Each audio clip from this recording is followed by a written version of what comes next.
ಈ ಬಾರಿ ಕೂಡ ನೀಡಿ ಸಹಕರಿಸಿದ್ದಾರೆ. ಹಾಗಾಗಿ ಈಗ ವೇದಿಕೆ ಅವರಿಗಾಗಿ ರಮೇಶ್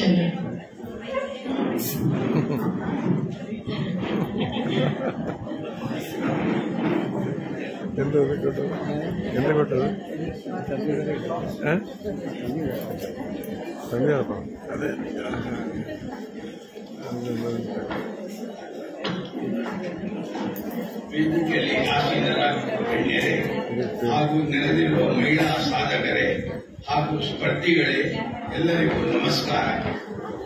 25 ವರ್ಷಗಳ ಕಾಲ ಕುಳಾಯಿ ಮಹಿಳಾ ಮಂಡಲದ ಅಧ್ಯಕ್ಷೆಯಾಗಿ ಆಸುಪಾಸಿನ ಎಲ್ಲಾ ಮಹಿಳೆಯರ ಅಚ್ಚುಮೆಚ್ಚಿನ ಪುಟ್ಟಮ್ಮಕ್ಕನಾಗಿ ಮಹಿಳಾ ಸಂಘಟನೆಯನ್ನು ನಡೆಸಿ ವಿದ್ಯಾಕ್ಷೇತ್ರದಲ್ಲಿ ಸಮಾಜದ ಅಶಕ್ತರ ಆಶಾಕಿರಣವಾಗಿ ಸಮಾಜವನ್ನು ಮುನ್ನಡೆಸಿದ ಶ್ರೀಮತಿ ಸುಮತಿ ಅಮ್ಮನವರ ಹೆಸರಿನಲ್ಲಿ ಅವರ ಮಕ್ಕಳಾದ ನಾವು ಮತ್ತು ಅವರ ಅಭಿಮಾನಿಗಳು ನಡೆಸುವ ಸುಮತಿ ಫೌಂಡೇಶನ್ ಇದರ ಮೂಲಕ ಪ್ರಾಯೋಜಿಸಲ್ಪಡುವ ಕ್ರೀಡಾಕೂಟದಲ್ಲಿ ಭಾಗವಹಿಸಿದವರಿಗೂ ಬಹುಮಾನ ವಿಜೇತರಾದವರಿಗೂ ಅಭಿನಂದನೆಯನ್ನು ಸಲ್ಲಿಸುತ್ತಿದ್ದೇನೆ. ನಮ್ಮ ಟ್ರಸ್ಟಿನ ಸಮಾಜಮುಖಿ ಕಾರ್ಯಕ್ರಮಗಳಿಗೆ ಸದಾ ಅವಕಾಶ ಮತ್ತು ಪ್ರೋತ್ಸಾಹ ನೀಡುತ್ತಿರುವ ಒಕ್ಕೂಟದ ಅಧ್ಯಕ್ಷರಾದ ಶ್ರೀಮತಿ ಚಂಚಲ ತೇಜೋಮಯಿ ಇವರನ್ನು ವಿಶೇಷವಾಗಿ ಅಭಿನಂದಿಸುತ್ತಾ ನಿಮಗೆಲ್ಲರಿಗೂ ಶುಭ ಹಾರೈಸುತ್ತೇನೆ. ಧನ್ಯವಾದಗಳು. ನಮ್ಮ ಶುಭ ಹಾರೈಕೆ ಧನ್ಯವಾದಗಳು. ಈಗ ನಮ್ಮ ಅಧ್ಯಕ್ಷರಾದಂತಹ ಚಂಚಲ ತೇಜೋಮಯಿಗಾಗಿ ವೇದಿಕೆ.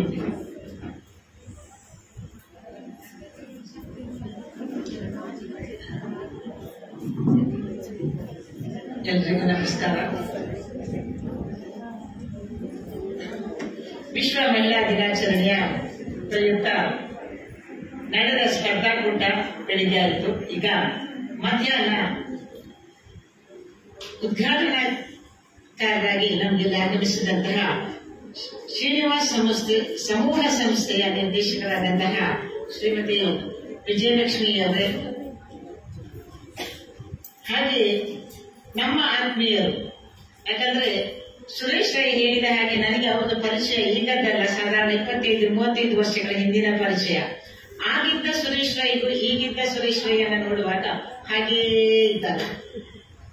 ಯಾಕಿದ್ದಾರೆ ಅಂತ ಹೇಳಿ, ಯಾಕಂದ್ರೆ ನನಗೆ ಗೊತ್ತಿತ್ತು ಯಾಕೆ ಅಂತ ಹೇಳಿದ್ರೆ, ಆವಾಗ ನಾವು ಅವ್ರ ಹತ್ರ ಹೋಗಿ ಮಹಾಣವಾಗಿ ಕುತ್ಕೊಂಡು ಮಾತಾಡ್ತಾ ಇದ್ವಿ. ಯಾಕಂದ್ರೆ ಅವರು ಜೀವನವನ್ನ ನಡೆಸುವ ರೀತಿ ಅಂದ್ರೆ ನಿಮ್ಗೆ ತುಂಬಾ ವಿಷಯಗಳನ್ನ ಹೇಳಿದ್ರು. ಹೇಗೆ ಅಂತ ಆಗ ಇದ್ದ ಸುರೇಶ್ ರೈ ಈಗ ದೊಡ್ಡ ಮಟ್ಟಕ್ಕೆ ಏರಿದ್ದಾರೆ. ಯಾಕಂದ್ರೆ ಒಡಿಯೂರು ಅಂತ ನೀವೆಲ್ಲರೂ ಕೇಳಿದ್ರಿ, ಕೋಆಪರೇಟಿವ್ ಸೊಸೈಟಿ. ಈಗ ಎಷ್ಟೋ ಶಾಖೆಗಳಿವೆ, ಅದೇ 19 ಶಾಖೆಗಳ ಅಧ್ಯಕ್ಷರವರು. 19 ಶಾಖೆಗಳನ್ನ ಮಾಡಬೇಕು ಅಂತಾದ್ರೆ ಅವರಲ್ಲಿ ಎಷ್ಟು 4 ಮಿಕ್ಕಿದ ಸಿಬ್ಬಂದಿಗಳಿದ್ದಾರೆ ಅಂತ ಹೇಳಿದ್ರು. ಅಷ್ಟು ಸಿಬ್ಬಂದಿಗಳನ್ನ ನಿಭಾಯಿಸಬೇಕು ಅಂತಾದ್ರೆ ಅದರಲ್ಲೂ 75% ಮಹಿಳೆಯರನ್ನ ನಿಭಾಯಿಸಲಿಕ್ಕೆ ಸ್ವಲ್ಪ ಕಷ್ಟ.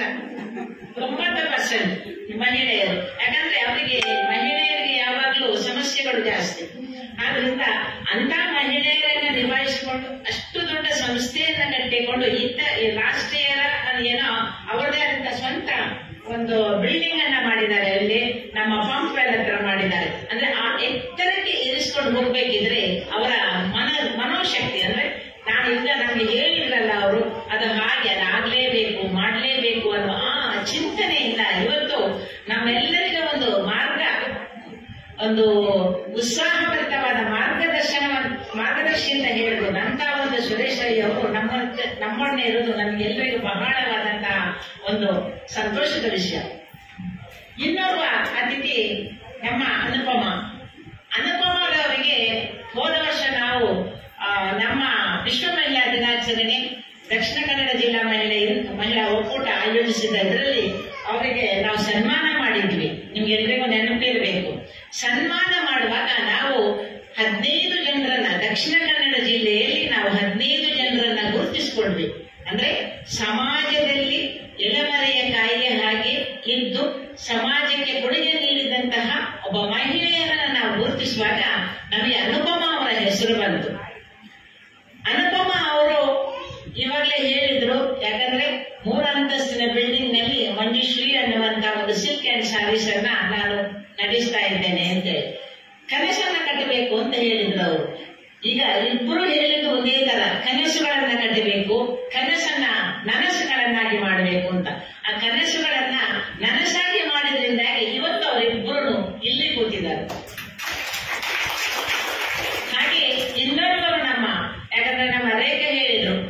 ಪ್ರತಿ ವರ್ಷ ಚೇಂಜ್ ಆದ್ರೂ ನಮ್ಮ ರಮೇಶ್ ಅಣ್ಣ ಮಾತ್ರ ವಾರ್ಷಿಕ ಸ್ಪರ್ಧಾಕೂಟದಲ್ಲಿ ಖಂಡಿತವಾಗಿಯೂ ಇದ್ದೇ ಇರ್ತಾರೆ. ಯಾಕೆ ಅಂತ ಕೇಳಿದ್ರೆ ಅವರ ತಾಯಿಯ ಮೇಲೆ ಇಟ್ಟಿರುವಂತಹ ಅಗಾಧವಾದ ಪ್ರೀತಿ, ತಂದೆ ತಾಯಿಯ ಮೇಲೆ.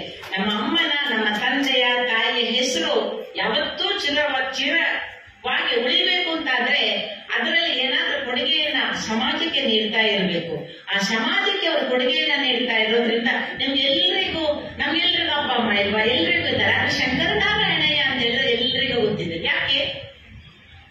ಅವರು ಮಾಡಿದಂತ ಕೆಲಸದಿಂದಾಗಿ ಅವರು ಆ ಹೆಸರನ್ನ ಇಟ್ಕೊಂಡು ಹೋಗಿದ್ದಾರೆ. ಆ ಹೆಸರು ಯಾವತ್ತೂ ಉಳಿಬೇಕು ಅಂತ ಹೇಳಿ ಅಂತ ಒಂದು ಕೆಲಸಗಳನ್ನ ಮಾಡ್ತಾ ಇದ್ದಾರೆ. ಅದು ನಮ್ಮಂತ ಮಹಿಳಾ ಸಂಘಟನೆಗಳಿಗೆ ಅವರು ಯಾವತ್ತು ಕೊಡುಗೆಯನ್ನ ನೀಡ್ತಾ ಇದ್ದಾರೆ.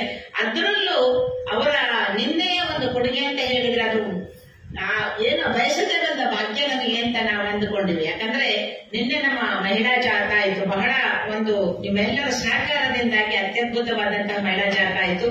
ಒಂದು cycle, car, bike, scooter, ambulance, rickshaw, lorry, last bus ಎಲ್ಲವನ್ನ ಮಹಿಳೆ ಚಲಾಯಿಸಿದ್ಲು. ನೀವು ನೋಡಬಹುದು. ಈಗ ನೀವು ಇದಕ್ಕಿಂತ ಜಾಸ್ತಿ ಅದು ಸೋಷಿಯಲ್ ಮೀಡಿಯಾದಲ್ಲಿ ಬಹಳ ವೈರಲ್ ಆಗಿದೆ. ಸೋಷಿಯಲ್ ಮೀಡಿಯಾದ ಯಂಗ್ಸ್ಟರ್ಗಳ ಮಕ್ಕಳುಗಳು ಅದನ್ನ ಬಹಳವಾಗಿ ಮೆಚ್ಚಿಕೊಳ್ತಾ ಇದ್ದಾರೆ. ನಾವು ಸಣ್ಣ ಕೆಲಸ ನಮ್ಮಿಂದ ನೋಡಿ, ಅವರ ಹೇಳ್ತಾರೆ ಆ ಹೆಂಗಸರು ಅಂತದ್ದು ಮಾಡ್ತಾರೆ, ನಮ್ಮ ತಲೆಗೆ ಯಾಕೆ ಉಳಿಯಿಲ್ಲ ಅಂತ ಒಬ್ರು ಕೇಳಿದ್ರು ನನಗೆ. ಯಾಕಂದ್ರೆ ಯಂಗ್ಸ್ಟರ್ಗಳಿಗೆ ಈಗ ಯುವ ಜನತೆಯನ್ನ ನಾವು ಅಟ್ರಾಕ್ಟ್ ಮಾಡಬೇಕು ಅಂದ್ರೆ ಇಂಥ ಒಂದು ಕೆಲಸಗಳನ್ನ ನಾವು ಮಾಡಬೇಕಾಗ್ತದೆ. ಆ ಇದರಲ್ಲಿ ನಮಗೆ ಅವರ ಮಗ ಪ್ರದೀಪ್ ಹೇಳಿದ್ರು, ನಾವು ಏನಾದ್ರೂ ಒಂದು ಸನ್ಮಾನವನ್ನ ಮಾಡಬೇಕು ಅಂತ ಹೇಳಿದ್ರು. ಸನ್ಮಾನವನ್ನ ಮಾಡಬೇಕು ಅಂತ ಆಗುವಾಗ ಸೂಕ್ತವಾದ ವೇದಿಕೆ ಇವತ್ತು ನಿಂತು ಆ ಸನ್ಮಾನ ಆಕ್ಚುಯಲ್ ಆಗಿ. ಆದ್ರೆ ಇದಕ್ಕಿಂತ ನಿನ್ನೆಯ ವೇದಿಕೆ ಬಹಳ ಒಂದು ಸೂಕ್ತವಾದದ್ದು ಅಂತ ನಮಗೆ ಅನ್ನಿಸಿಕೆ. ನಾವು ನಿನ್ನೆ ಒಂದು 3 ಜನರಿಗೆ ಅಲ್ಲಿ ಸನ್ಮಾನ ಮಾಡಿದ್ವಿ. ಆ ಸನ್ಮಾನವನ್ನ ಪಡ್ಕೊಂಡಂತಹ 3 ದಿಗ್ಗಜರು ನಮ್ಮ ಕರಾವಳಿಯಲ್ಲಿ ಹುಟ್ಟಿ ಬೆಳೆದವರು, ನಮ್ಮವರಿಗೆ ಅದು ಸನ್ಮಾನ ಮಾಡಿದಾಗ ಎಲ್ಲರೂ ನಿನ್ನೆ ಇದ್ದಂತಹ ಎಲ್ಲ ಅತಿಥಿಗಳು ರೋಹಿಣಿ ಶಾಲೆಯರ ಬಗ್ಗೆ ಹೆಚ್ಚಿನ ಅಂದ್ರೆ ಇವತ್ತಿನ ನೀವೆಲ್ಲ ಪೇಪರ್ಗಳಲ್ಲಿ ಅವರ ಬಗ್ಗೆ ಬರೆದಿದ್ದಾರೆ. ಇವತ್ತು ನೋಡಬಹುದು, ನೀವು ಪ್ರಜಾವಾಣಿ ಇರಬಹುದು, ನಾನೊಂದು 2-3 ಪೇಪರ್ ಅಲ್ಲಿ ನೋಡಿದ ಆರ್ಟಿಕಲ್ ಬಂದಿದೆ ನಿನ್ನೆಯ ಕಾರ್ಯಕ್ರಮದ ಬಗ್ಗೆ. ಹಾಗೆ ಅಂತ ಒಂದು ಅವರು ನಮಗೆ ಸನ್ಮಾನದ ಬಗ್ಗೆ ಮಾತಾಡೋದು ಇರ್ತಿದ್ರೆ ನಾವು ಆ ಸನ್ಮಾನಕ್ಕೆ ಹೋಗ್ತಿರ್ಲಿಲ್ಲ. ಯಾಕಂದ್ರೆ ಲಾಸ್ಟ್ ಇಯರ್ ಮಾಡಿದ್ದೇವೆ, ಈ ವರ್ಷ ಸನ್ಮಾನ ಬೇಡ ಅಂದ್ರೆ ನಮ್ಮ 3 ಎಜೆಂಡಾವನ್ನ ಇಟ್ಕೊಂಡು ನಾವು ಹೋಗಿದ್ದೆವು. ನಿನ್ನೆ ಒಂದು ಕಾರ್ಯಕ್ರಮ 3 ಅಂದ್ರೆ ಕೆಲವರು ಹೆಚ್ಚಿನವರು ನೀವು ಇಲ್ಲಿ ಬರ್ಲಿಲ್ಲ. ನಾನು ಅಲ್ಲಿ ಹೇಳಿದ್ದೆ, ಅದನ್ನೊಂದು ಚುಟುಕಾಗಿ ಇಲ್ಲಿ ಹೇಳಲಿಕ್ಕೆ ಇಷ್ಟಪಡ್ತೇನೆ. ಒಂದು ಎಜೆಂಡಾ ಮಹಿಳಾ ಜಾಥವನ್ನ ನಾವು ಯಾಕೆ ಮಾಡಿದ್ದೇವೆ ಅಂದ್ರೆ ಮಹಿಳೆ ಎಲ್ಲ ವೆಹಿಕಲ್ ಅನ್ನ ಬಿಡ್ತಾಳೆ ಅಂತ ಸಮಾಜಕ್ಕೆ ತೋರಿಸಬೇಕು ಅಂತ ಒಂದು ವಿಷಯ. ಆದ್ರೆ ಅದರ ಹಿಂದೆ ಇರುವುದಂದ್ರೆ ಒಬ್ಬ ಆಂಬುಲೆನ್ಸ್ ಒಂದು ಮಹಿಳೆ ಬಿಡ್ತಾಳೆ ಅಂತಂದ್ರೆ ಆ ಆಂಬುಲೆನ್ಸ್ ಬಿಡುವ ಮಹಿಳೆಯ ಹಿಂದೆ ನೋವಿನ ಕಥೆ ಇದೆ. ತನ್ನ ಗಂಡನನ್ನ ಕಳ್ಕೊಳ್ಳುವಾಗ ಒಂದು ಆಂಬುಲೆನ್ಸ್ ಇದ್ದಂತ ಮಹಿಳೆ ಇವತ್ತು 6 ಆಂಬುಲೆನ್ಸ್ ಮಾಡ್ಕೊಂಡಿದ್ದಾರೆ. ಅದು ನಮಗೆ ಜನರಿಗೆ ತೋರಿಸಲಿಕ್ಕೆ ಬೇಕಿತ್ತು. ಹಾಗೆ ಇರ್ಬೋದು. ಹಾಗೆ ನಿಮ್ಮ ಬಸ್ ಬಿಟ್ಟಂತಹ ಸುಕನ್ಯನ ಬಗ್ಗೆ ಹೇಳಬೇಕು ಅಂತಾದ್ರೆ, ಸುಕನ್ಯಾ ಈಗ ಒಂದು ಟ್ಯಾಕ್ಸಿ ಇಟ್ಕೊಂಡಿದ್ದಾಳೆ. ಟ್ಯಾಕ್ಸಿ ಅಂದ್ರೆ ಬಾಡಿಗೆಯ ಕಾರ್ ಇಟ್ಕೊಂಡು ಜೀವನ ನಡೆಸ್ತಾ ಇದ್ದಾರೆ. ಅವಾಗ ನಾನು ಮೊನ್ನೆ ಬೆಳ್ತಂಗಡಿಗೆ ಹೋದಾಗ ಅವ್ರು ಕಾರ್ ಮಾಡ್ಕೊಂಡು ಹೋದೆವು. ಕಾರ್ ಮಾಡ್ಕೊಂಡು ಮತ್ತೆ ನಾನು ಕೇಳಿದೆ, ಸುಕನ್ಯಾ ನೀವು ಹೀಗೆ ಟ್ಯಾಕ್ಸಿ ಇಟ್ಕೊಂಡು ಹೇಗೆ ಹೋಗ್ತೀರಿ? ನಿಮ್ಗೆ ಬಾಡಿಗೆ ಎಲ್ಲ ಸಿಗ್ತಾರ? ಫ್ಯಾಮಿಲಿ ಸಿಕ್ಕಿದ್ರೆ ಮಾತ್ರ ಹೋಗ್ತೇನೆ ಮೇಡಮ್ ನಾನು. ಮತ್ತೆ ಗಂಡಸರೆಲ್ಲ ಕರೀತಾರೆ ಅಂದ್ರೆ ನಾವು ಬಾಡಿಗೆಗೆ ಹೋದ್ಮೇಲೆ ರಾತ್ರಿ ಆದ್ರೂ ನಾವು ನಿಲ್ಬೇಕಾಗ್ತದೆ, ಅವರೊಟ್ಟಿಗೆ ನಮಗೆ ಬರ್ಲಿಕ್ಕೆ ಆಗುದಿಲ್ಲ. ಅಂದ್ರೆ ನನಗೆ ಆ ವಿದ್ಯೆ ಗೊತ್ತಿದ್ರು ಎಲ್ಲ ಆ ವಿದ್ಯೆಯನ್ನ ಮಾಡ್ಕೊಂಡು ಎಲ್ಲರ ಜೊತೆ ಹೋಗ್ಲಿಕ್ಕೆ ಆಗುದಿಲ್ಲ. ಯಾಕೆ ಗೊತ್ತಾ? ನಾನೊಬ್ಬ ಮಹಿಳೆ. ಒಂದೇ ಒಂದು ಕಾರಣಕ್ಕಾಗಿ ಅವಳಿಗೆ ಆ ವಿದ್ಯೆಯಲ್ಲಿ ಮುಂದುವರಿಸಿಕೊಂಡು ಹೋಗ್ಲಿಕ್ಕೆ ಆಗುದಿಲ್ಲ. ಹಾಗಾಗಿ ಅಂತ ಒಂದು ನೋವಿನ ಕಥೆಗಳನ್ನ ಇದ್ದು ಅಂದ್ರೆ ಎಲ್ಲರ ಬಗ್ಗೆ ನಮ್ಗೆ ಹೇಳಲಿಕ್ಕೆ ಆಗುದಿಲ್ಲ. ಅಂತ ಒಂದು ಸ್ಫೂರ್ತಿದಾಯಕ ಮಹಿಳೆಯರು ಸಮಾಜಕ್ಕೆ, ಅವರನ್ನ ಒಂದು ಬಿಂಬಿಸಬೇಕು, ಅವರನ್ನ ಒಂದು ತೋರಿಸಬೇಕು ಅಂತೇಳಿ ಇನ್ನು ಮುಂದಕ್ಕೆ ನಾವು ಒಂದು ಎಜೆಂಡಾವನ್ನ ಏನ್ ಇಟ್ಟುಕೊಂಡಿದ್ದೇವೆ ಅಂದ್ರೆ 2 ವರ್ಷ ಜಾಥಾ ಮಾಡಿದ್ವಿ. ಇನ್ನು ಈ ಬಸ್ ಬಿಡುವಂತ ಮಹಿಳೆ ಇರ್ಬೋದು, ಲಾರಿ ಬಿಡುವಂತ ಮಹಿಳೆ ಇರ್ಬೋದು, ನಾನು ಬಸ್ ಮಾಲಕರ ಸಂಘದಲ್ಲಿ ಒಂದು ಕೇಳಿ ಬಸ್ ರೂಟಿನ ಒಂದು ರೂಟನ್ನ ನಮಗೆ ಮಹಿಳೆಯರಿಗೆ ಕೊಡಿ, ಒಂದು ಸ್ವಲ್ಪ ಮಹಿಳೆಯರನ್ನ ಇನ್ನು ಬಸ್ ಆಗ್ಲಿ ಕಾರ್ ಆಗ್ಲಿ ಅಥವಾ ಸಿಟಿಯ ಒಳಗೆ ಚಲಾಯಿಸುವಂತಹ ಮಾಡಬೇಕು ಅನ್ನುವಂತಹ ಒಂದು ಆಸೆ ನನಗೆ, ಕನಸು ಕೊಡಬೇಕಂತ ಹಾಗೆ ನನಗಿದೆ. ಯಾಕಂತ ಹೇಳಿದ್ರೆ ಮಹಿಳೆಯನ್ನು ಫಸ್ಟ್ ಚಲಾಯಿಸಬೇಕು. ನಮ್ಮ ಅಂದ್ರೆ ನಾವು ಇವಾಗ ಇರುವಂತಹ ECP ಲಾಸ್ಟ್ ಇದ್ರಲ್ಲ ಗೀತಾ ಕುಲಕರ್ಣಿ ಅವ್ರ ಹತ್ರ ನಾವು ಕೇಳಿದಾಗ ಹೇಳ್ತಾರೆ, ಮಹಿಳೆಯರು ಚಲಾಯಿಸುವಂತ ವೆಹಿಕಲ್ ಅಲ್ಲಿ 0% ಆಕ್ಸಿಡೆಂಟ್ ಅಂತೆ.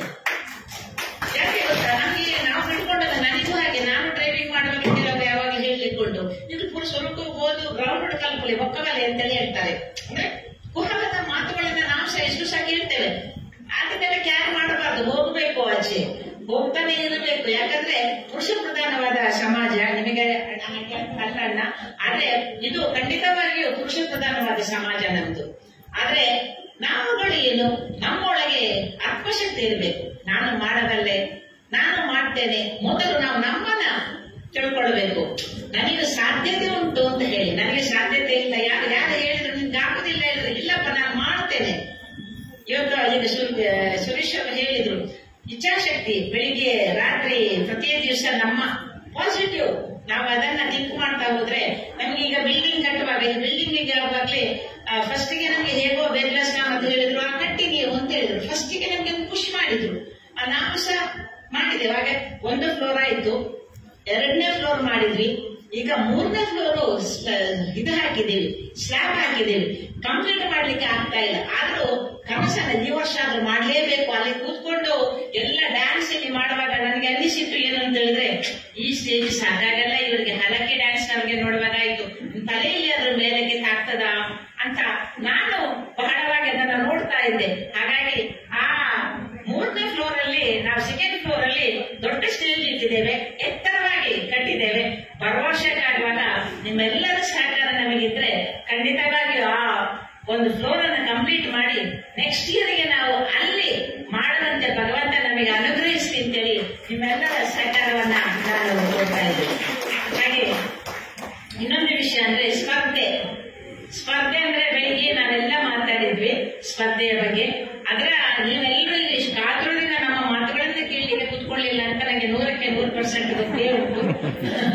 ಆದ್ರೂ ಈ ಸಂದರ್ಭದಲ್ಲಾದ್ರೂ ನೀವು ನಮ್ಮ ಮಾತುಗಳನ್ನ ಕೇಳ್ತೀರಿ ಅನ್ನೋದೊಂದು ಗೊತ್ತಿದೆ. ನಾವು ಹೆಚ್ಚು ಜನ ಸೇರೋದು ಯಾವಾಗ ಗೊತ್ತಾ, ವಾರ್ಷಿಕ ಸ್ಪರ್ಧಾ ಕೊಟ್ಟೆ. ಇನ್ನು ನಿಮ್ಮನ್ನು ಇಷ್ಟು ಜನರನ್ನು ನೋಡ್ಬೇಕು ಅಂದ್ರೆ ಇನ್ನೊಂದು ವರ್ಷ ಇನ್ನೊಂದು ಸ್ಪರ್ಧೆ ಮಾಡಬೇಕು.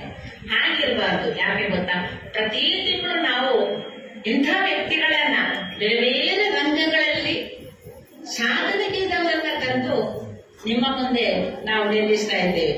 ಆಗ ನಾವು ಅಂತ ಇದನ್ನ ನೀವು ನಿಮ್ಮ ಒಂದು ಮಹಿಳಾ ಮಂಡಳಿ, ಒಂದು 25-30 ಆಕ್ಟಿವ್ ಇರುವಂತ ಮಹಿಳಾ ಮಂಡಳಿ ಬಂದ್ರೆ ನಮ್ಗೆ ಅದೇ ಮುಖ ಪರಿಚಯ ಇರ್ತದೆ. ನೀವು ವರ್ಷಕ್ಕೆ ಒಂದು ಬಂದ್ರೆ ಒಂದು 4 ಜನರದ್ದು ಪರಿಚಯ ಇರ್ತದೆ.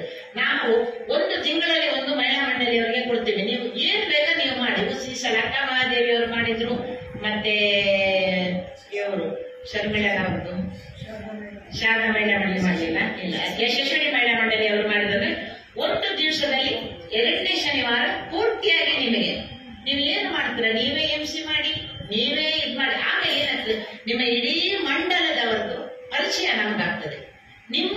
ನಮ್ಮಗಳ ಒಂದು ಅವಿನಾಭಾವ ಸಂಬಂಧ ಅಲ್ಲಿ ಬೆಸೆದುಕೊಳ್ಳುತ್ತದೆ. ಅದಕ್ಕಾಗಿ ನಿಮಗೆ ನಾವು ಪ್ರತಿ 1 ತಿಂಗಳಲ್ಲಿ ಯಾರಾದರೂ ಈ ನೆಕ್ಸ್ಟ್ ಮಂತ್ ಅಲ್ಲಿ ನೀವು ಮಾಡ್ತೀರಿ ಅಂತ ಹೇಳಿದ್ರೆ ನಾವು ಅವರಿಗೆ ಬಿಟ್ಟು ಕೊಡ್ತೇವೆ. ಅಂತ ಒಂದು ಸದುಪಯೋಗವನ್ನ ನೀವು ಪಡ್ಕೊಳ್ಬೇಕು. ಯಾಕಂದ್ರೆ ಯಾಕೆ ಮಾಡ್ಬೇಕು ಅಂದ್ರೆ ನಿಮ್ಮ ಮಂಡಲದಲ್ಲಿ ನೀವು ಕಾರ್ಯಕ್ರಮ ಮಾಡೋದಕ್ಕೂ ಇಲ್ಲಿ ಕಾರ್ಯಕ್ರಮ ಮಾಡೋದಕ್ಕೂ ವ್ಯತ್ಯಾಸ ಇದೆ. ಯಾಕೆ ವ್ಯತ್ಯಾಸ ಅಂತಂದ್ರೆ, ಒಕ್ಕೂಟದಲ್ಲಿ ಬೇರೆಯವರು ಮಹಿಳಾ ಮಂಡಳಿಯವರು ನೋಡ್ತಾರೆ ನಾವು ಚೆನ್ನಾಗಿ ಮಾಡ್ಬೇಕಂದ್ರೆ ನಿಮ್ಮನ್ನ ನೀವು ಇಂಪ್ರೂವ್ ಮಾಡಿಕೊಳ್ಳಿಕ್ಕೆ ಒಂದು ಸುವರ್ಣಾವಕಾಶವಿದೆ. ಅದನ್ನ ನಡೆಸ್ತಾ ಇದ್ದಾರೆ. ಅಲ್ಲಿ CSR ಫಂಡ್ ಏನೋ ಇರಬಹುದು, ಅದಕ್ಕೋಸ್ಕರ ನಾನು ಅವರಿಗೆ ಹೇಳ್ತಾ ಇದ್ದೇನೆ. ಮಂಗಳಮುಖಿ ಅಂತ ಹೇಳಿದ್ರೆ ಟ್ರಾನ್ಸ್ಜೆಂಡರ್ ಆಗಿ ಅಂದ್ರೆ ಎಲ್ಲ ಮಂಗಳಮುಖಿಯರು ಏನು ಸೆಕ್ಸ್ ವರ್ಕರ್ಸ್ ಅಲ್ಲ. ಅದನ್ನ ನಾವು ಖಂಡಿತ ತಿಳ್ಕೊಳ್ಬೇಕು. ಅವರು ಜೀವನಕ್ಕೆ ಬೇರೆ ದಾರಿ, ಯಾಕಂದ್ರೆ ಹುಟ್ಟುವಾಗ ಯಾವತ್ತೂ ಅವರದ್ದು ಆ ರೀತಿಯಲ್ಲಿ ಹುಟ್ಟಲಿಲ್ಲ. ಬೆಳೀತಾ ಹೋದಾಗೆ ಅವರ ಜೀವನದಲ್ಲಿ ಮಾರ್ಪಾಡಾಗ್ತದೆ. ಹಾಗಾಗಿ ಅವರು ಆ ಒಂದು ಟ್ರಾನ್ಸ್ಜೆಂಡರ್ ಆಗ್ತಾರೆ. ಅದರಿಂದಾಗಿ ಅವರಿಗೆ ಕೆಲಸ ಮಾಡಿ ಜೀವನ ತೆಗಿಬೇಕು ಅಂತ ಇದ್ರೆ ಏನಾದ್ರೂ ನಮ್ಗೆ ಮಾಡಬೇಕು ಅಂತಂದ್ರೆ, ಹಿಂದೆ ಬಂದಂತ ಸಂಜನಾ ಮಾತನ್ನ ಕೇಳಿದಾಗ, ಬೆಳಿಗ್ಗೆ ಭಾರತಿ ಮೇಡಮ್ ಇಲ್ಲಿ ಹೇಳಿದ್ರು, ಅವಳ ಮಾತನ್ನ ಕೇಳಿದಾಗ ನನಗೆ ಕಣ್ಣಲ್ಲಿ ನೀರು ಬಂತು. ನಾನು ಸಹಕಾರ ಸಂಘದಲ್ಲಿ ಅವರು ಮಹಿಳಾ ಬ್ಯಾಂಕ್ ಅಲ್ಲಿ ಅಧ್ಯಕ್ಷರಾಗಿದ್ದಾರೆ. ನಮ್ಮ ಸಂಘ ಸೊಸೈಟಿಯಿಂದ ಏನಾದ್ರೂ ಅವರಿಗೋಸ್ಕರ ಮಾಡುವ ಅಂತ ಹೇಳಿದ್ರು. ಹಾಗೆ ಒಡಿಯೂರ್ನ ಅಧ್ಯಕ್ಷರಾಗಿದ್ದಾರೆ. ನಾವುಗಳೆಲ್ಲ ನಮ್ಮ ಹತ್ರ ಕೋಆಪರೇಟಿವ್ ಸೊಸೈಟಿ ಇದೆ, ಸುಕಲಕ್ಷೇಕನ ಪುತ್ರನ ಒಂದು ಕೋಆಪರೇಟಿವ್ ಸೊಸೈಟಿ ಇದೆ. ನಾವುಗಳು ಸೇರಿಕೊಳ್ಳುವ, ಅವರಿಗೆ ಒಂದು ಕಡಿಮೆ ಬಡ್ಡಿ ಎಲ್ಲ ಏನ ಕೊಟ್ಟು ಅವರ ಜೀವನ ನಿರ್ವಹಣೆಗಾಗಿ ಏನಾದ್ರೂ ಮಾಡುವ, ಸಮಾಜದಲ್ಲಿ ಅವರನ್ನ ಮುಖ್ಯವಾಹಿನಿಗೆ ತರುವ. ಯಾಕಂದ್ರೆ ಆ ಒಂದು ಹುಡುಗಿ ಸಂಜನಾ ಅನ್ನುವ ಹುಡುಗಿ ಬೆಳಿಗ್ಗಿಂದ ಸಾಯಂಕಾಲ ತನಕ ಒಂದು ಪಾರ್ಲರ್ ಅಲ್ಲಿ ಕೆಲಸ ಮಾಡ್ತಾಳಂತೆ, ಆಮೇಲೆ ಒಂದು ಕೆಫೆಯಲ್ಲಿ ಕೆಲಸ ಮಾಡ್ತಾಳೆ. ಕೆಲಸ ಅವಳು ಹೇಳಿದ್ದು ನಿನ್ನೆ, ನಾನು ಆ ಕೆಲಸ ಮಾಡಿದ್ರಿಂದಾಗಿ ಇವತ್ತು ನಾನು ಈ ಸ್ಟೇಜ್ ಅಲ್ಲಿ ಒಂದು ನಿಂತೆ ಅಂತ ಹೇಳಿದ್ರು. ಅಂದ್ರೆ ದುಡ್ದು ತಿನ್ನಬೇಕು ಅನ್ನುವಂತ ಆ ಒಂದು ಆಸೆ ಅವರಿಗಿದೆ. ಅದನ್ನ ನಾವು ಬೆಳೆಸುವ. ಮಹಿಳಾ ಮಂಡಳಿಯವರು ನಾವು ಅವರನ್ನು ಅಕ್ಸೆಪ್ಟ್ ಮಾಡಿಕೊಳ್ಳುವ. ಅವರು ಮಹಿಳೆಯರು, ನಾವು ಯಾಕೆ ಅವರನ್ನ ದೂರ ಮಾಡ್ತೀವಿ? ನಾವು ಅವರಿಗೆ ಒಂದು ಸ್ಥಾನವನ್ನ ಸಮಾಜದಲ್ಲಿ ಕೊಡುವ. ಯಾಕಂದ್ರೆ ನೀವು ಯಾವಾಗಲೂ ನೋಡುವಾಗ ಅವರ ಮೇಲೆ ಅಸಹ್ಯ ಪಡ್ಕೊಳ್ಬೇಡಿ. ಅವರು ನಮ್ಮಂತ ಜೀವ, ಅವರಿಗೂ ನೋವುಗಳಿವೆ, ಆಸೆಗಳಿವೆ, ಆಕಾಂಕ್ಷೆಗಳಿವೆ. ಅದನ್ನ ನಾವು ತಿಳ್ಕೊಳ್ಳುವ. ಇನ್ನೊಂದು ಜೀವದ ಜೊತೆ ನಾವು ಸಹ ಒಂದು ಅವರಿಗೂ ಬದುಕುವಂತಹ ದಾರಿಯ ದೀಪವನ್ನ ಕೊಡುವ ಅಂತ ನಾವು ಹೇಳ್ತೇನೆ. ಮೂರನೇ ಎಜೆಂಡ ಏನು ಅಂತಂದ್ರೆ, ನಾವು ಸ್ವಸಹಾಯ ಸಂಘ ಅಲ್ಲ, ನಾವು ಎಮರ್ಜ್ ಅಥವಾ ನಮ್ಮ ಬೀಚ್ ಫೆಸ್ಟಿವಲ್ ಈ ಸಲ ಮಾಡಿದ್ವಿ. ಅಲ್ಲಿ ಒಂದು ತಪಸ್ಯ ಫೌಂಡೇಶನ್ ಅವರಿಗೆ ಕ್ಯಾನ್ಸರ್ ಇನ್ಸ್ಟಿಟ್ಯೂಷನ್, ಅಂದ್ರೆ ಕ್ಯಾನ್ಸರ್ ಅಲ್ಲಿ ಲಾಸ್ಟ್ ಸ್ಟೇಜ್ಗೆ ಬರ್ತಾರೆ. ಲಾಸ್ಟ್ ಸ್ಟೇಜ್ಗೆ ಬರುವಾಗ ಅವರನ್ನ ಮನೆಯಲ್ಲಿ ಟ್ರೀಟ್ ಮಾಡ್ಲಿಕ್ಕೆ ಆಗುದಿಲ್ಲ. ಮನೆಯಲ್ಲಿ ಟ್ರೀಟ್ ಮಾಡ್ಲಿಕ್ಕೆ ಆಗದಂತಹ ಸಂದರ್ಭದಲ್ಲಿ ಆ ಹಾಸ್ಪಿಟಲ್ ಅಲ್ಲಿ ಇಟ್ಟು ಮಾಡುವಂತ ಒಂದು ಇದಕ್ಕೋಸ್ಕರ ಒಂದು ಹಾಸ್ಪಿಟಲ್ ಆಗ್ತಾ ಇದೆ ತಪಸ್ಯ ಫೌಂಡೇಶನ್ ಅವರದು. ಅದರ ಜೊತೆ ಕೈ ಜೋಡಿಸಬೇಕು ಅಂತ ಹೇಳಿ ನಾವು ಒಂದು ನವನಾರಿ ಉದ್ಯಮ ಅಂತ ಹೇಳಿ 40 ಸ್ಟಾಲ್ಗಳನ್ನ ಬೀಚ್ ಫೆಸ್ಟಿವಲ್ ಅಲ್ಲಿ ನಾವು ಆಯೋಜಿಸಿಕೊಟ್ಟೇವೆ. ಅಂದ್ರೆ ನಮ್ಮ ಒಂದು ಪ್ರಾಡಕ್ಟ್, ನೀವೇನಾದ್ರೂ ಒಂದು ಮಾಡ್ತೀರಿ, ಪ್ರಾಡಕ್ಟ್ ಮಾಡ್ತೀರಿ ಅಂತಂದ್ರೆ ಅದು ಸೇಲ್ಸ್ ಮಾಡ್ಲಿಕ್ಕೆ ಅದೊಂದು ಮಾಡಬೇಕು ಅಂತ ಹೇಳಿ ನಮಗೊಂದು ಆಸೆ ಇದೆ. ಈ ಬಿಲ್ಡಿಂಗ್ ಒಂದು 3 ಫ್ಲೋರ್ ಆದ್ಮೇಲೆ ಇಲ್ಲಿಯೂ ತಿಂಗಳಿಗೆ ಒಂದು ಸಲ ಬೀಚ್ ನಮ್ಮ ಏನು ಫುಡ್ ಫೆಸ್ಟಿವಲ್ ಮಾಡ್ತಾರೆ ಅಂತಾನ ಮಾಡಬೇಕು, ಅಥವಾ ಬೇರೆ ಏನಾದ್ರೂ ಒಂದೊಂದು ಕಾರ್ಯಕ್ರಮಗಳನ್ನ ಹಮ್ಮಿಕೊಳ್ಬೇಕು ಅನ್ನೋ ಆಸೆ ನಮಗೆ ಸಹ ಉಂಟು. ಮುಂದಿನ ದಿನಗಳಲ್ಲಿ ಅಂತ ಒಂದು ದಿನ ಬರಲಿ ಅಂತ ಹೇಳ್ತೇವೆ. ಅಂದ್ರೆ ಸ್ವ ಉದ್ಯೋಗವನ್ನ ಯಾರು ಮಾಡ್ತಾರೆ ಅಂತ ಹೇಳುವ ನಾವು ಅವರ ಜೊತೆ ಕೈ ಜೋಡಿಸ್ಬೇಕು. ಅವರಿಗೆ ಪೂರಕವಾದದನ್ನ ನಾವು ಒದಗಿಸಿಕೊಡ್ಬೇಕು. ಅವರ ಸ್ವಂತ ಕಾಲಲ್ಲಿ ನಿಂತ್ರೆ ಒಂದು ಹುಡುಗಿ, ಒಂದು ಹೆಣ್ಣು ಮಗಳು ಮೇಲೆ ಬಂದ್ರೆ ಖಂಡಿತವಾಗಿ ಅವಳ ಕುಟುಂಬ ಖಂಡಿತ ಮುಂದುವರಿಯುತ್ತದೆ. ಹಾಗೆ ಇವತ್ತಿನ ಸ್ಪರ್ಧಾಕೂಟದಲ್ಲಿ ನಾವೊಂದು ಬಹಳ ಬೇಗ ಕೊಂಡೋಗ್ತೇನೆ. ಯಾಕಂತ ಹೇಳಿದ್ರೆ ನಿಮಗೆ ಕಾಯುವ ಪೇಷನ್ಸ್ ಇಲ್ಲ, ಕೆಲವರ ನಾವು ಕಂಡ ನೋಡ್ತಾ ಇದ್ದಾರೆ. ಹಾಗಾಗಿ ಇನ್ನು ಏನಂತ ಹೇಳಿದ್ರೆ, ಈ ಸ್ಪರ್ಧಾಕೂಟಗಳಲ್ಲಿ ಭಾಗವಹಿಸುವಾಗ ಈ ಸಲ ನಾವು ಒಂದು ಹಿಸ್ಟ್ರಿಯ ಬಗ್ಗೆ ಕೊಟ್ಟೆವು. ಒಂದು ಟಾಪಿಕ್ ಅನ್ನ ಚೇಂಜ್ ಮಾಡಿದೆವು. ಯಾಕೆ ನೀವು ಅಕ್ಸೆಪ್ಟ್ ಮಾಡ್ತಾ ಇಲ್ಲ? ಒಗ್ಗಟ್ಟನ್ನ ಕೊಟ್ಟಾಗ ಅಯ್ಯೋ ಲಾಸ್ಟ್ ಇಯರ್ ಒಗ್ಗಟ್ಟ ಅಷ್ಟು ಕಷ್ಟ, ಅದು 4 ಪುಸ್ತಕ ಓದಿದ ಮಾರಿದೆ, ಅವರು ಕೊಟ್ಟದ್ರಲ್ಲಿ ಒಂದು ಇಲ್ಲ. ಎಲ್ಲಿ ಹುಡುಕಿ ಕೊಟ್ಟಿದ್ದಾರೆ? ಎಲ್ಲಿ ಹುಡುಕಿ ಕೊಡ್ಲಿ ಅಪ್ಪ? ಎಲ್ಲಿ ಹುಡುಕಿ ಕೊಡ್ಲಿ? ನಾನು ಯಾಕೆ ಮಾಡಬಾರ್ದು? ನಾನು ಒಂದು ಪ್ರಯತ್ನ ಮಾಡಬೇಕು. ಇವತ್ತಿಗೆ ಬಂದಾಗ ನಾವು ಏನು ನಿಮಗೆ ಒಂದು ಸ್ವಾತಂತ್ರ್ಯ ಹೋರಾಟದ ಗಾಂಧೀಜಿ ಬಗ್ಗೆ ಗೊತ್ತಿಲ್ವಾ, ನೆಹರು ಬಗ್ಗೆ ಗೊತ್ತಿಲ್ವಾ, ಅಥವಾ ವಿವೇಕಾನಂದರ ಬಗ್ಗೆ ಗೊತ್ತಿಲ್ವಾ? ನಮಗೆ ಗೊತ್ತಿಲ್ಲದೆ ಅಲ್ವಾ? ಈ ಸಲ ಎಷ್ಟು ಜನ ಪಾರ್ಟಿಸಿಪೇಟ್ ಮಾಡಿದ್ರಿ? ಹಾಗಾದ್ರೆ ಸ್ವಲ್ಪ ನಿಮ್ಗೆ ಏನ್ ಬೇಕಾ ಅದರಿಂದ ಸ್ವಲ್ಪ ಆ ಕಡೆ ಇದ್ರೆ ಬೇಡ. ಆ ಮನೋಭಾವ ಕಲಿಬೇಕು. 4 ಪುಸ್ತಕವನ್ನು ಓದಿಕೊಳ್ಳಿ, ನೀವು ಕಲಿತೀರಿ. ನೀವು ಹೇಳಿದ್ದನ್ನ 4 ಜನ ಕೇಳ್ತಾರೆ, ಆವಾಗ ಅವರು ಕಲ್ತ್ಕೊಳ್ತಾರೆ. ಇತಿಹಾಸ ತಿಳಿಯದವ ಖಂಡಿತವಾಗಿಯೂ ಇತಿಹಾಸ ನಿರ್ಮಿಸಲಾರಂತೆ. ಆದ್ರಿಂದ ಇತಿಹಾಸವನ್ನ ತಿಳ್ಕೊಳ್ಬೇಕು. ನಾವು ಇತಿಹಾಸವನ್ನ ತಿರುಚುವ ಕೆಲಸಗಳು ಈಗೆಲ್ಲ ಕೆಲವರದ್ದು ಆಗ್ತಾ ಇದೆ. ಯಾಕಂದ್ರೆ ಇತಿಹಾಸವಾಗಿ ಇರಬೇಕು. ಆದ್ರಿಂದ ನಾವು ಅದನ್ನ ಕೊಟ್ಟಾಗ ನೀವೊಂದು ಅಷ್ಟೊಂದು ಎಕ್ಸೆಪ್ಟ್ ಮಾಡಿಕೊಳ್ಳಿಲ್ಲ, ಅದು ನಮಗೆ ಸಹ ಸ್ವಲ್ಪ ಇದಾಗಿದೆ. ಅಂದ್ರೆ ಪ್ರತಿ ವರ್ಷ ನಾವು ಇದ್ದದನ್ನೇ ಮಾಡಿಕೊಳ್ಳುವುದಕ್ಕಿಂತ ಸ್ವಲ್ಪ ಚೇಂಜಸ್ ಮಾಡಿಕೊಳ್ಳುವ. ಬರುವ ವರ್ಷದಿಂದ ನಾವು ಅದು ಹೇಳ್ತೇವೆ, ಈ ಎಲ್ಲ ಗೇಮ್ಸ್ ಗಳನ್ನ ಬಿಟ್ಟು ಮೈದಾನಕ್ಕೆ ಹೋಗೋಣ ಅಂದ್ರೆ ಅಲ್ಲಿ ಮಾಡಬಹುದು. ಮಾಡಿದ್ರೆ ಸ್ಪೋರ್ಟ್ಸ್ ಅಲ್ಲಿ ಯಾರಿರ್ತಾರೆ ನೋಡಿ, ಅವರಿಗೆ ಮಾತ್ರ ಪ್ರೈಸ್ಗಳು ಬರ್ತದೆ. ಇಲ್ಲಿ ಏನಾಗ್ತದೆ, ಸ್ಪೋರ್ಟ್ಸ್, ನಿಮ್ಮ ಐಕ್ಯೂಬ್, ನಿಮ್ಮ ಡ್ಯಾನ್ಸ್ ಎಲ್ಲದಕ್ಕೂ ಒಂದು 10 ಗೇಮ್ಸ್ ಹಾಕುವಾಗ ಎಲ್ಲರಿಗೂ ಅದರಲ್ಲಿ ಭಾಗವಹಿಸುವ ಒಂದು ಅವಕಾಶ ಸಿಗ್ತದೆ ಅಂತ ಹೇಳಿ ನಾವು ಅದನ್ನ ಇಲ್ಲಿ ಮಾಡ್ತಾ ಇದ್ದೇವೆ. ಇನ್ನು ನಾನು ಹೆಚ್ಚಿಗೆ ಮಾತಾಡುದಿಲ್ಲ. ಪ್ರತಿ ತಿಂಗಳು ನೀವು ಬರ್ತಾ ಇರಿ. ಪ್ರತಿ ತಿಂಗಳಲ್ಲೂ ನಾವು ಒಳ್ಳೊಳ್ಳೆ ವಿಷಯದ ಬಗ್ಗೆ ಇಲ್ಲಿ ಕಾರ್ಯಕ್ರಮಗಳನ್ನ ಮಾಡ್ತಾ ಇರ್ತೇವೆ. ಹಾಗೆ ಈಗ ಇಲ್ಲಿ ಪ್ರಶಸ್ತಿ ಅಂದ್ರೆ ಪ್ರೈಸ್ ಡಿಸ್ಟ್ರಿಬ್ಯೂಷನ್ ಆಗ್ಲಿಕ್ಕಿದೆ. ಆ ಪ್ರೈಸ್ ಡಿಸ್ಟ್ರಿಬ್ಯೂಷನ್ ಅನ್ನ ಎಲ್ಲರೂ ಪಡ್ಕೊಳ್ಳಿ. ಯಾರೆಲ್ಲ ತಂಡ ಪ್ರಶಸ್ತಿ ಪಡ್ಕೊಂಡಿದ್ದೀರ, ಪ್ರೈಸಸ್ ಅನ್ನ ಪಡ್ಕೊಂಡಿದ್ರ ಅವ್ರಿಗೆ ಎಲ್ಲರಿಗೂ ನಾನು ಅಭಿನಂದನೆಗಳನ್ನ ಸಲ್ಲಿಸ್ತೇನೆ. ಯಾರು ಪಡ್ಕೊಳ್ಳಿಲ್ವಾ ಅವರಿಗೆ ಮೊದಲನೇ ಫಸ್ಟಿಗೆ ಅವರಿಗೆ ಅಭಿನಂದನೆಯನ್ನು ಸಲ್ಲಿಸಿದ್ರೆ. ಯಾಕೆ ಗೊತ್ತುಂಟ, ಭಾಗವಹಿಸುವಿಕೆ. ನನ್ನಿಂದ ಏನ್ ತಪ್ಪಾಯ್ತು, ನಾನು ಅವಾಗ ನರೇಶ್ ಹೇಳಿದಾಗೆ ನರೇಶ ಏನೋ ಮಾರ್ಕ್ಸ್ ಕೊಡ್ಲಿಲ್ಲ ಅಂತ ಅವರಿಗೆ ಬೈಬೇಡಿ. ನಾನು ಏನ್ ತಪ್ಪು ಮಾಡಿದೆ, ನನಗೆ ಯಾಕೆ ಸಿಗ್ಲಿಲ್ಲ ಅನ್ನೋದನ್ನ ಮಾಡಿ. ಯಾಕಂದ್ರೆ ಸೋಲೆ ಗೆಲುವಿನ ಸೋಪಾನಂತೆ. ಮುಂದಿನ ಸಲಕ್ಕೆ ಒಳ್ಳೆದಾಗ್ಲಿ ಅಂತ ಆಶಿಸುತ್ತಾ ಅವಕಾಶಕ್ಕಾಗಿ ವಂದಿಸುತ್ತಾ ನನ್ನೆರಡು ಮಾತುಗಳನ್ನು ಮುಗಿಸ್ತೇನೆ.